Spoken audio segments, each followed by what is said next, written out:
Bonjour, dans une précédente vidéo, je vous ai présenté comment fabriquer facilement un savon liquide qui peut servir de savon lave-main et ou de gel douche.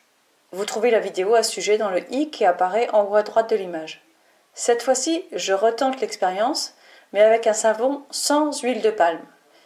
J'ai utilisé les mêmes proportions de base, à savoir 200 ml d'eau, 15 g de paillettes de savon et 15 g de savon noir liquide ou une cuillère à café de savon noir mou.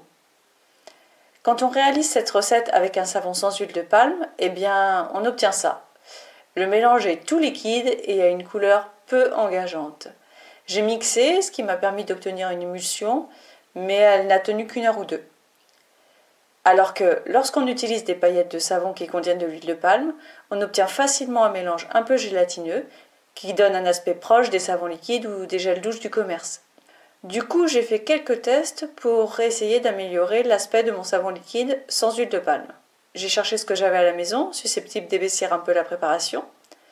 J'ai trouvé de la cire d'abeille, du beurre de karité et de l'huile de coco. Ces deux derniers ingrédients peuvent remplacer la cuillère à soupe d'huile végétale que j'ai mis dans la recette de base, tout en solidifiant un peu la préparation. Premier test. J'ai ajouté 3 cuillères à soupe de cire d'abeille et j'ai remis à chauffer le tout doucement. Une fois refroidi, le mélange est homogène et assez blanc. Il ne déphase pas. J'ai tenté de le mixer, on obtient un mélange un peu plus mousseux, mais toujours assez liquide. Il passe bien dans le flacon de savon. Deuxième test, j'ai ajouté une cuillère à soupe et demie de cire d'abeille et une cuillère à soupe d'huile de coco. J'ai mis le tout à chauffer doucement.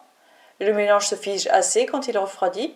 Je l'ai mixé et là on obtient un mélange très mousseux, comme des blancs en neige hyper fermes.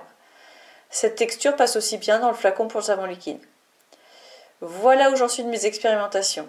Je voudrais bien tester en ajoutant seulement de l'huile de coco ou seulement du beurre de karité à mon mélange de base, mais j'ai maintenant beaucoup de savon liquide à la maison. Je vais donc attendre de l'écouler un peu avant de poursuivre mes tests. En tout cas, vous savez maintenant quelle texture vous pouvez obtenir en utilisant de la cire d'abeille ou de l'huile de coco. Notez que j'ai fait ces préparations sans conservateur. Il faut donc les utiliser assez rapidement. Je ne peux pas vraiment vous donner de délai précis. Chez moi, on doit les utiliser sur un mois environ et elles se conservent bien pendant cette période. Pensez à remuer énergiquement le flacon une fois par semaine pour vous assurer que le mélange ne se défasse pas. Je remercie Dominique Léa pour son commentaire sur ma première vidéo sur le savon liquide maison, car elle m'a donné l'idée d'essayer la recette avec du savon sans huile de palme. Dans cette liste de lecture, découvrez d'autres recettes maison, comme les crèmes hydratantes toutes simples ou le déodorant. À bientôt!